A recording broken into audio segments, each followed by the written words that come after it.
Hi hello friends, welcome back to our channel Shruti Warangal. అందరు ఎలా ఉన్నారు? బాగున్నారా?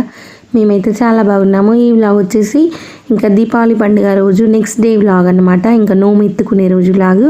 ఇంకా ఆల్రెడీ అత్తమ్మ వాళ్ళైతే మార్నింగే లేచి అంత పనులన్నీ కూడా కంప్లీట్ చేసుకొని ఇంకా దేవుణ్ణి అయితే ఎత్తుకున్నారనమాట. ఇంకా నాకు కొంచెం హెల్త్ బాగాలేదని చెప్పాను కదా, ఇంకా మొత్తం కూడా అత్తమ్మ వాళ్ళే చూసుకుంటున్నారు. ఇంకా ఇక్కడ అందరం కూడా టిఫిన్ చేసాము. నాకు ఇంకా సాటర్డే కాబట్టి నేనైతే ఇంకా ఏం తినలేదన్నమాట. వాళ్ళకైతే ఇంకా రైస్ ఉంటే లెమన్ రైస్ చేసిస్తే వాళ్ళందరూ కూడా తిని ఫ్రెష్ అప్ అయితే ఆడ కూర్చున్నారనమాట.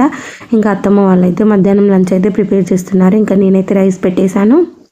ఇంకా తమ్ముడు వాళ్ళు, ఆడపడుచు వాళ్ళు, పిల్లలు అందరు ఉన్నారని చెప్పేసి బావ అయితే 2.5 kgs చేపలు అయితే తీసుకొచ్చాడనమాట. ఇంకా చేపలు వండుదామని చెప్పేసి అత్తమ్మ అయితే ఇక్కడ ఆనియన్స్ ఫ్రై చేయమంటే ఇంకా ఆనియన్స్ అన్నీ కూడా ఫ్రై చేసి పక్కన పెట్టాను. ఇంకా ఇక్కడ చింతపండు కూడా నానేసాను. ఆనియన్స్ అయితే ఇలా ఫ్రై చేసుకొని చేపల్లో వేసుకుంటే గ్రేవీ చిక్కగా వచ్చి బాగుంటుంది. అత్తమ్మ అయితే ఇంకా చాలా బాగా వండుతుంది చేపల పులుసు.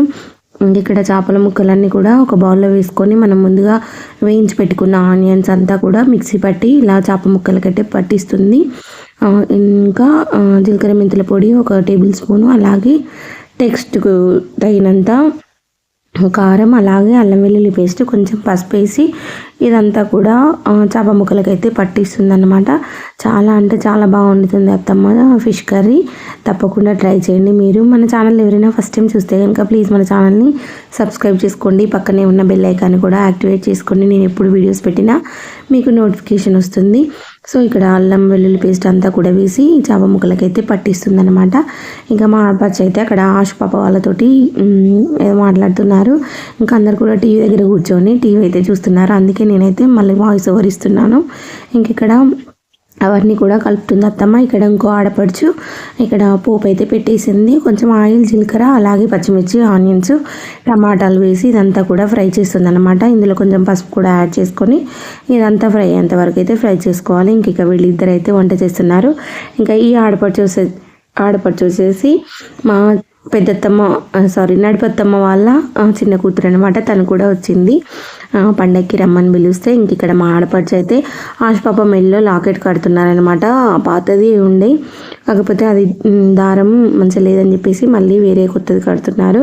ఇంక ఇక్కడ వీళ్ళిద్దరైతే వంట చేస్తున్నారు. సో ఇంకా ఎవరైనా దీపావళి వ్లాగ్ చూడకుంటే తప్పకుండా చూడండి. నిన్ననే అప్లోడ్ చేశాను. ఇంకా కొంచెం వీడియోస్ లేట్ అయ్యాయి, ఎందుకంటే హెల్త్ బాగాలేదు కాబట్టి నా వీడియోస్ అన్నీ కొంచెం లేట్ అయ్యాయి. ఇంకా చాలా మంచి వీడియోస్ అయితే ఉన్నాయండి. ఇంక ఇక్కడ ఇదైతే సాటర్డే వ్లాగు. ఇంకా నేను సండే వ్లాగ్ కూడా షేర్ చేస్తాను. ఇంక ఇక్కడ టమాటాలన్నీ కూడా మంచిగా ఫ్రై అయిన తర్వాత ముందుగా కలిపెట్టిన ఫిష్ ముక్కలన్నీ కూడా వేస్తుంది. ఇంకా వీళ్ళైతే లంచ్ చేసిన తర్వాత బెల్లప్పాలు కూడా చేశారనమాట. మళ్ళీ ఎందుకంటే ఇంకా దేవుడి దగ్గర పెట్టినవి ఉంటే ఇంకా అవి దేవుడి దగ్గరనే ఉండిపోయాయి అన్నమాట.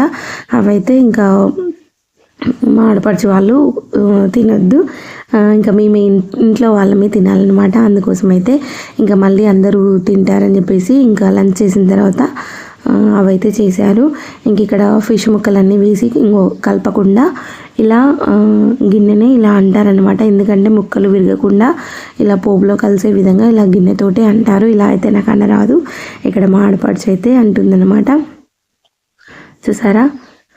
ఇంక ఇక్కడ అన్నీ కూడా ముక్కలన్నీ వేసి వీటికి ఒక 2-3 నిమిషాలు మూత పెట్టి మగ్గిన తర్వాత ఇందులో కొంచెం కొత్తిమీర యాడ్ చేసుకొని మనం ముందుగా చింతపండు అయితే నానబెట్టాం కదా, అత్తమ్మ అయితే ఆల్రెడీ అది కలిపిందనమాట. ఆ రసం అయితే వేస్తుంది. మీకు పులుపు ఎంత కావాలో అంత యాడ్ చేసుకుంటే సరిపోతుంది అనమాట. చాలా బాగుంటుంది టేస్ట్. గ్రేవీకి గ్రేవీ ఉంటుంది, పీస్కి పీస్ ఉంటుంది. ఒక్క పీస్ కూడా ఇరగకుండా వండుతుంది అనమాట. అంత బాగా వండుతుంది అత్తమ్మ.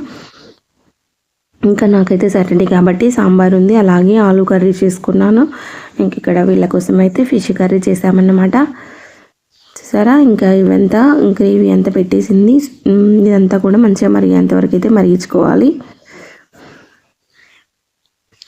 ఇలా అదైతే మరుగుతుంది. నేనైతే ఒక 2 టేబుల్ స్పూన్ల ధనియాలు వేయించమంటే ఇంకా 2 టేబుల్ స్పూన్ల ధనియాలు అయితే వేయించాను. ఇంకా ధనియాలు, అలాగే ఒక 5-6 వెల్లుల్లి రెబ్బలు కూడా మిక్సీ పట్టి పక్కన పెట్టాను.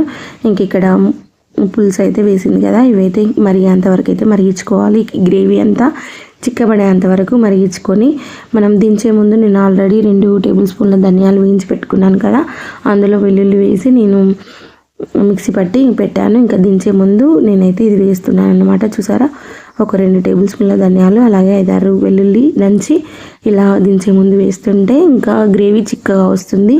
సో ఫైనల్గా ఇంకా అది వేసిన తర్వాత ఇంకో 2 నిమిషాలు మగ్గించుకుంటే ఇలా గ్రేవీ చిక్కగా వస్తుంది. చూసారా, చాలా బాగుంటుంది. నచ్చితే తప్పకుండా ట్రై చేయండి. వీడియో నచ్చితే వీడియోకి కూడా ఒక లైక్ ఇవ్వండి. మీ లైక్ అయితే నాకు చాలా యూస్ అవుతుంది. ఈ వీడియో ఇంకా కొంతమందికి షేర్ అవుతుందన్నమాట. ఇక్కడ అందరం కూడా లంచ్ చేస్తున్నారు. ఫస్ట్ వాళ్ళు చేసిన తర్వాత ఇంకా నేనైతే తర్వాత చేశాను. ఇంకా మామయ్య అన్నయ్య వాళ్ళు కూడా తింటున్నారు. ఇంక ఇక్కడ అందరం కూడా లంచ్ చేసిన తర్వాత మా నడిపెత్తమ్మ కూతురు ఉంది కదా, మా ఇంకో ఆడపడుచు, తనైతే స్పెషల్ అని చెప్పేసి నాకు ఇలా బెల్లప్పాలు అయితే చేసి ఇచ్చింది అనమాట. బెల్లప్పాల పిండితోటి ఇంకా వెరైటీగా చేసింది. చాలా బాగుంది టేస్ట్ అయితే. ఇంకా నాకు కూడా చాలా బాగా నచ్చాయి. తను నా కోసమని స్పెషల్గా చేసింది అనమాట. బెల్లప్పాలు చేసిన తర్వాత లాస్ట్కి కొంచెం పిండి తీసి తనైతే ఇలా చేసిందనమాట. మీకు ఈ వీడియో కావాలంటే నేను తర్వాత వ్లాగ్లో ఆశురెడ్డి కిచెన్ అండ్ వ్లాగ్స్లో పెడతాను, చూడండి. వీడియో నచ్చితే లైక్ చేసి మన ఛానల్ని సబ్స్క్రైబ్ చేసుకోండి.